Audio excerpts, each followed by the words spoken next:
તો ક્રેશ થયેલા વિમાનનો કાટમાળ હટાવવામાં આવશે। ઘટના સ્થળેથી કાટમાળ હટાવવામાં આવશે। ઘટના સ્થળે પ્લેનનો પાછળનો ભાગ હજુ સુધી પણ પડ્યો છે, તેને હટાવાશે। ક્રેન દ્વારા પ્લેનનો કાટમાળ હટાવવામાં આવશે। ક્રેન પણ થોડા સમયમાં બોલાવી લેવામાં આવશે અને ત્યારબાદ આ તમામ જે કાટમાળ ત્યાં પડ્યો છે તેને હટાવવાની કામગીરી હાથ ધરવામાં આવશે।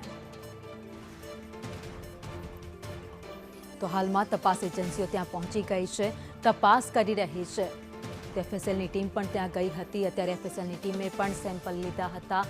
સિવિલ હોસ્પિટલમાં એક ટીમ ત્યાં પણ ઉપસ્થિત છે, તો આ સાથે જ અન્ય ટીમો પણ ત્યાં પહોંચી ગઈ છે, તપાસ કરી રહી છે। કાટમાળ નીચે જે દટાયેલા લોકો છે તેને શોધવામાં આવી રહ્યા છે। બચાવ કામગીરી હજુ પણ ચાલુ છે। તો બીજી બાજુ કઈ રીતે આ ઘટના બની છે તે જાણવા માટે બધી જ ટીમો અત્યારે કામે લાગી છે।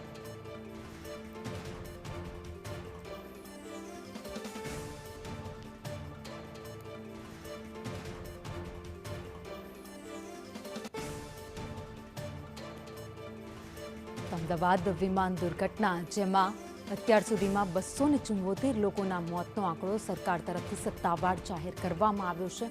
આંકડો સતત વધી રહ્યો છે। પ્લેનમાં સવાર 242માંથી એક વ્યક્તિનો બચાવ થયો છે, જ્યારે 241 લોકો મોતને ભેટ્યા છે।